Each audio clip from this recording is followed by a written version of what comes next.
श्री शिवाय नमस्तुभ्यम। मैं हूँ वामिका और आप सभी का हमारे चैनल आध्यात्मिक सागर में हार्दिक स्वागत है। भगवान भोलेनाथ और माता पार्वती की कृपा आप और आपके पूरे परिवार पर सदा बनी रहे। आज आप सुनेंगे शिव महापुराण की कथा का अध्याय 34। भगवान सदाशिव का ध्यान करते हुए पूरी श्रद्धा के साथ इस पावन कथा का आप श्रवण कीजिए।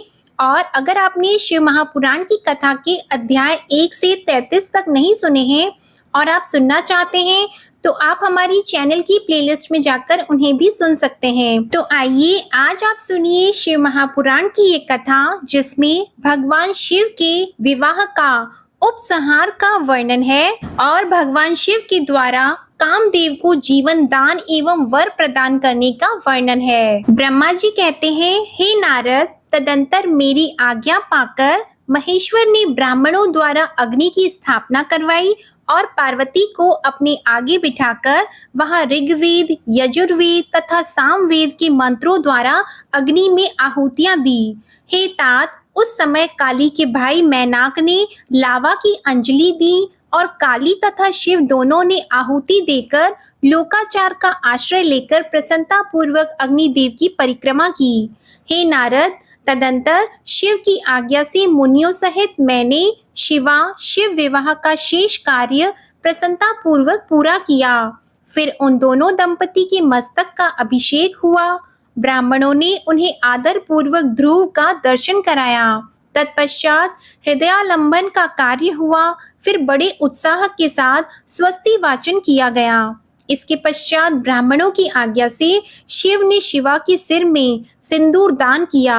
उस समय गिरिराज नंदिनी उमा की शोभा अद्भुत एवं अवर्णनीय हो गई। फिर ब्राह्मणों के आदेश से वे शिव दंपति एक आसन पर विराजमान होकर भक्तों के चित्त को आनंद देने वाली उत्तम शोभा पाने लगे। मुने, तदंतर अद्भुत लीला करने वाले उन नव दंपति ने मेरी आज्ञा पाकर अपने स्थान पर आकर संस्रव प्राशन किया। इस प्रकार विधि पूर्वक उस वैवाहिक यज्ञ के पूर्ण हो जाने पर भगवान शिव ने मुझ लोक सृष्टा ब्रह्मा को पूर्ण मात्र दान दिया। फिर शंभु ने आचार्य को गोदान किया। मंगलदायक जो बड़े बड़े दान बताए गए हैं वे भी सहर्ष संपन्न किए। तत्पश्चात उन्होंने बहुत से ब्राह्मणों को पृथक पृथक 100 सुवर्ण मुद्राएं दी, करोड़ों रत्न दान किए और अनेक प्रकार के द्रव्य बांटे। उस समय सब देवता और दूसरे दूसरे चराचर जीव मन में बड़े प्रसन्न हुए और जोर जोर से जय जयकार की ध्वनि होने लगी। सब ओर मांगलिक शब्द और गीत होने लगे। वाद्यों की मनोहर ध्वनि सबके आनंद को बढ़ाने लगी। इसके बाद श्री विष्णु, मैं, देवता, ऋषि तथा अन्य सब लोग गिरिराज से आज्ञा लेकर बड़ी प्रसन्नता के साथ शीघ्र ही अपने अपने डेरे में चले आए। उस समय हिमालय नगर की स्त्रियां आनंद मग्न होकर शिव और पार्वती को लेकर कोहबर में गईं। वहां उन सब ने आदर पूर्वक वर वधू से लोकाचार का संपादन कराया। उस समय सब ओर परम आनंददायक महान उत्सव छा रहा था। तदंतर वे स्त्रियां उन लोक कल्याणकारी दंपति को साथ लेकर परम दिव्य वास भवन में गईं और वहां भी प्रसन्नता पूर्वक लोकाचार का संपादन किया। इसके बाद गिरिराज के नगर की स्त्रियों ने समीप आकर मंगल कृत्य करके उन नव दंपति को केली गृह में पहुंचाया और जय ध्वनि करती हुई उनके गठबंधन की गांठ खोलने आदि का कार्य संपन्न किया। उस समय उन नूतन दंपति को देखने के लिए 16 दिव्य नारियां बड़े आदर के साथ शीघ्रता पूर्वक वहां आई।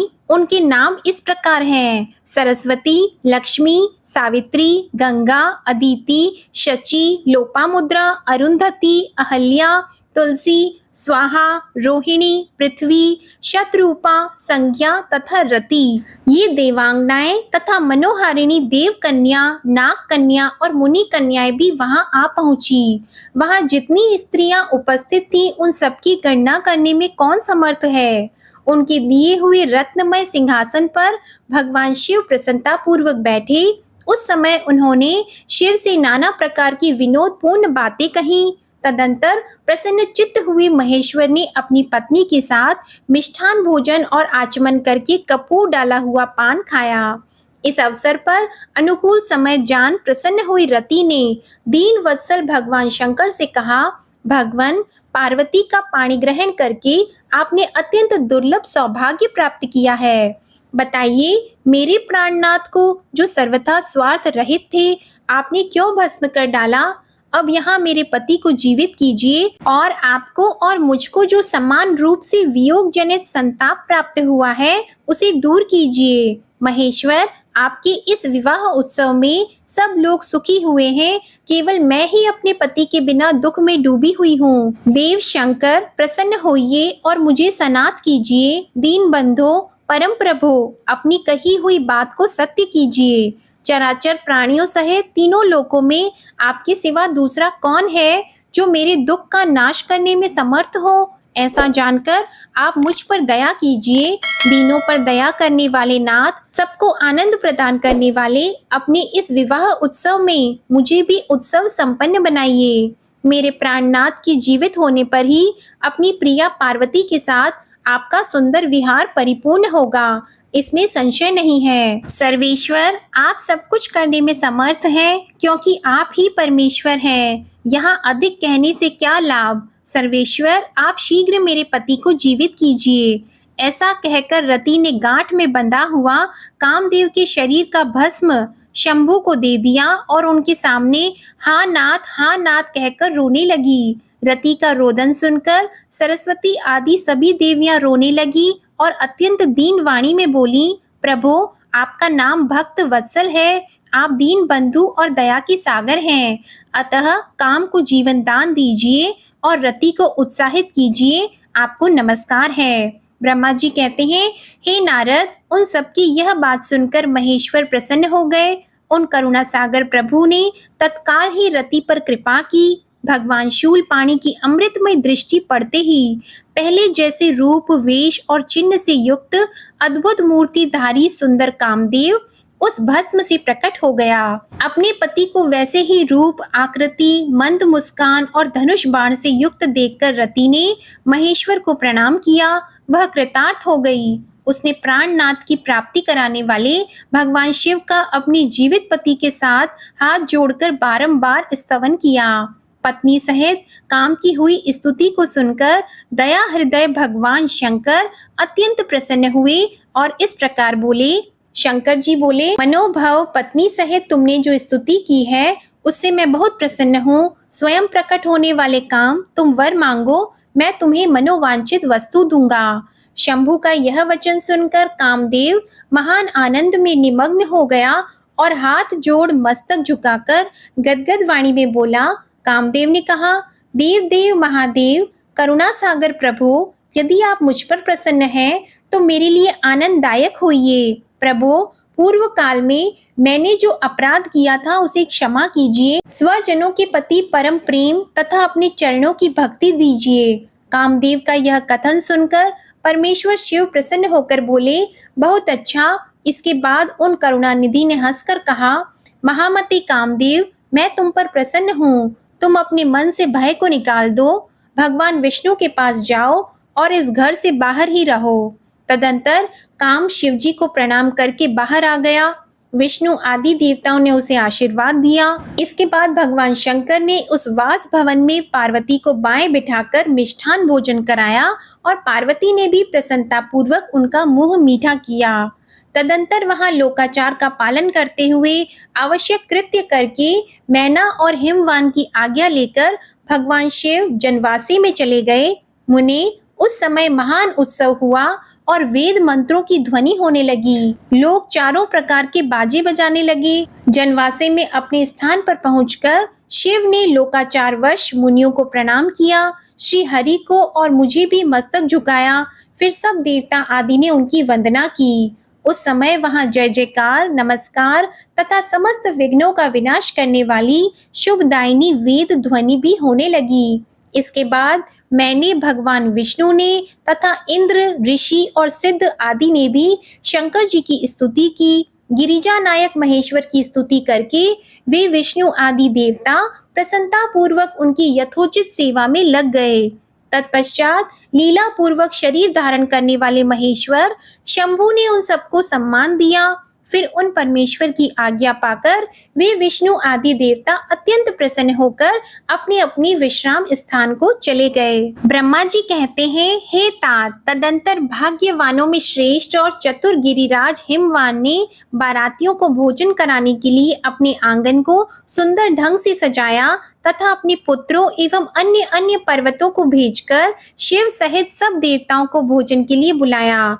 जब सब लोग आ गए तब उनको बड़े आदर के साथ उत्तम उत्तम भोज्य पदार्थों का भोजन कराया। भोजन के पश्चात विष्णु आदि सब देवता विश्राम के लिए प्रसन्नता पूर्वक अपने अपने डेरे में गए। मैना की आज्ञा से साध्वी स्त्रियों ने भगवान शिव से भक्ति पूर्वक प्रार्थना करके उन्हें महान उत्सव से परिपूर्ण सुंदर वास भवन में ठहराया।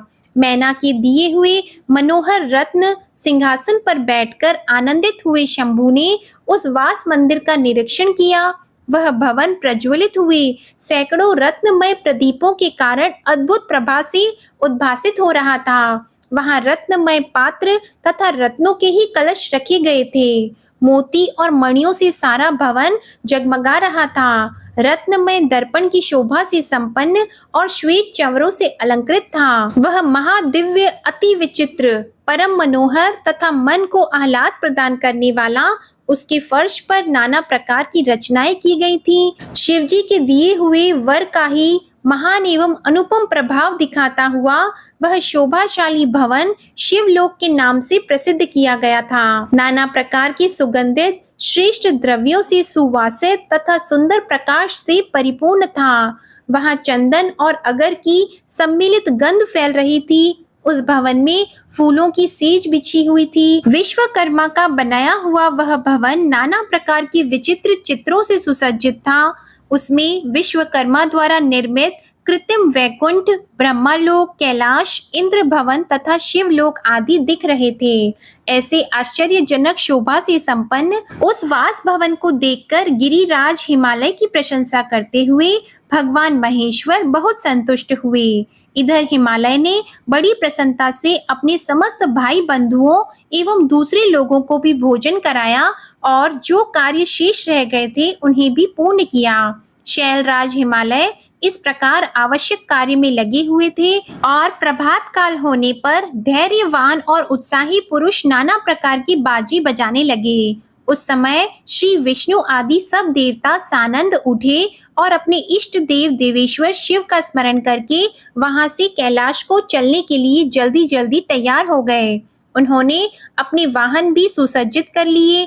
तत्पश्चात धर्म को शिव के समीप भेजा। योग शक्ति से संपन्न धर्म नारायण की आज्ञा से वास गृह में पहुंचकर योगीश्वर शंकर से समयोचित बात बोले। प्रमथ गणों के स्वामी महेश्वर, उठिए, आपका कल्याण हो। आप हमारे लिए भी कल्याणकारी होइए। जनवासी में चलिए और वहां सब देवताओं को कृतार्थ कीजिए। धर्म की यह बात सुनकर भगवान महेश्वर हंसे। उन्होंने धर्म को कृपा दृष्टि से देखा और शैया त्याग दी। इसके बाद धर्म से हंसते हुए कहा, तुम आगे चलो, मैं भी वहां शीघ्र ही आऊंगा, इसमें संशय नहीं। भगवान शिव के ऐसा कहने पर धर्म जनवासी में गए। तत्पश्चात शंभु भी स्वयं वहां जाने को उद्यत हुए। यह जानकर महान उत्सव मनाती हुई स्त्रियां वहां आई और भगवान शंभु के युगल चरणाविंदों का दर्शन करती हुई मंगल गान करने लगी। तदंतर लोकाचार का पालन करते हुए शंभु प्रातः कालिक कृत्य करके मैना और हिमालय की आज्ञा लेकर जनवासी को गए। मुने, उस समय बड़ा भारी उत्सव हुआ। वेद मंत्रों की ध्वनि होने लगी और चारों प्रकार की बाजी बजाने लगे। अपने स्थान पर आकर शंभु ने लोकाचारवश मुनियों को, विष्णु को और मुझको प्रणाम किया। फिर देवता आदि ने उनकी वंदना की। उस समय जय जयकार, नमस्कार तथा वेद मंत्र उच्चारण की मंगलदायिनी ध्वनि होने लगी। इससे सब ओर कोलाहल छा गया। ब्रह्मा जी कहते हैं, तदंतर विष्णु आदि देवता तथा ऋषि कैलाश लौटने का विचार करने लगे। तब हिमालय ने जनवासी में आकर सबको भोजन के लिए निमंत्रित किया। तत्पश्चात देवेश्वर शिव को आमंत्रित करके हिमाचल अपने घर को गए और नाना प्रकार के विधान से भोजन उत्सव की तैयारी करने लगे। उन्होंने प्रसन्नता और उत्कंठा के साथ भोजन के लिए परिवार सहित भगवान शिव को यथोचित रीति से अपने घर बुलाया। शंभू के, विष्णु के, मेरे, अन्य सब देवताओं के, मुनियों के तथा वहां आए हुए अन्य सब लोगों के भी चरणों को बड़े आदर के साथ धोकर उन सब को गिरिराज ने मंडप के भीतर सुंदर आसनों पर बैठाया। फिर अपने भाई बंधुओं को साथ लेकर उनके सहयोग से उन सब अतिथियों को नाना प्रकार के सरस पदार्थों द्वारा पूर्णतया तृप्त किया। मेरे, विष्णु के तथा शंभू के साथ सब लोगों ने अच्छी तरह भोजन किया। नारद विधिवत भोजन और आचमन करके तृप्त और प्रसन्न हुए सब लोग हिमालय से आज्ञा लेकर अपने अपने डेरे पर गए। मुनि इस प्रकार तीसरे दिन भी गिरिराज ने विधिवत दान, मान और आदर आदि के द्वारा उन सबका सत्कार किया।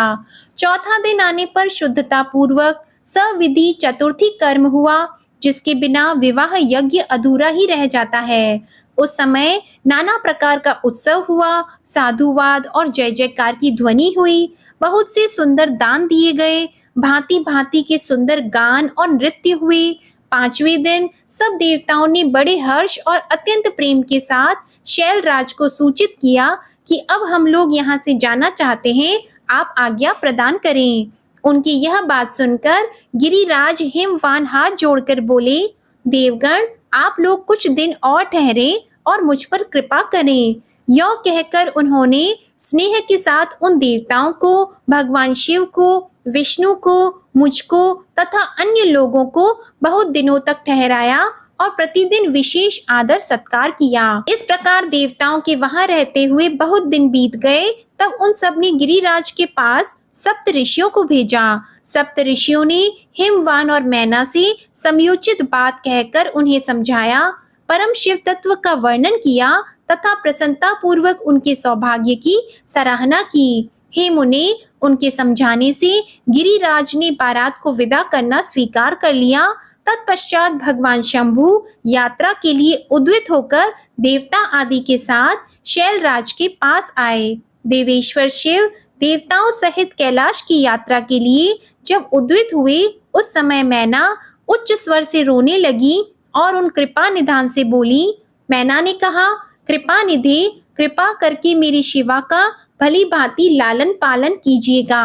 आप आशुतोष हैं, पार्वती के सहस्त्रों अपराधों को भी क्षमा कीजिएगा। मेरी बच्ची जन्म जन्म में आपके चरणाविंदों की भक्त रही है और रहेगी। उसे सोते और जागते समय भी अपने स्वामी महादेव के सिवा दूसरी किसी वस्तु की सुध नहीं रहती। हे मृत्युंजय, आपके प्रति भक्ति भाव की बातें सुनते ही यह हर्ष के आंसू बहाती हुई पुलकित हो उठती है और आपकी निंदा सुनकर ऐसा मौन साध लेती है मानो मर ही गई हो। ब्रह्मा जी कहते हैं, हे नारद, ऐसा कहकर मेनका ने अपनी बेटी शिव को सौंप दी और उन दोनों के सामने ही उच्च स्वर से रोती हुई वह मूर्छित हो गई। तब महादेव जी ने मैना को समझाकर सचेत किया और उनसे विदा लेकर देवताओं के साथ महान उत्सव पूर्वक यात्रा की। वे सब देवता अपने स्वामी शिव तथा सेवक गणों के साथ चुपचाप कैलाश पर्वत की ओर प्रस्थान किए। वे मन ही मन शिव का चिंतन कर रहे थे। हिमाचलपुरी के बाहर बगीचे में आकर शिव सहित सब देवता हर्ष और उत्साह के साथ ठहर गए और शिवा के आगमन की प्रतीक्षा करने लगे। हे मुनीश्वर, इस प्रकार देवताओं सहित शिव की श्रेष्ठ यात्रा का वर्णन किया गया है। अब शिवा की यात्रा का वर्णन सुनो, जो विरह, व्यथा और आनंद दोनों से युक्त है। ओम नमः शिवाय। आज की कथा समाप्त होती है। आशा करती हूँ आपको आज की कथा पसंद आई होगी, और अगर आपको आज की कथा पसंद आई हो तो वीडियो को लाइक करें, शेयर करें और कमेंट में भगवान भोलेनाथ की जय लिखना मत भूलिएगा। हमारी चैनल आध्यात्मिक सागर को अगर अभी तक सब्सक्राइब नहीं किया है तो चैनल को सब्सक्राइब करके बेल आइकन भी दबाएं। धन्यवाद।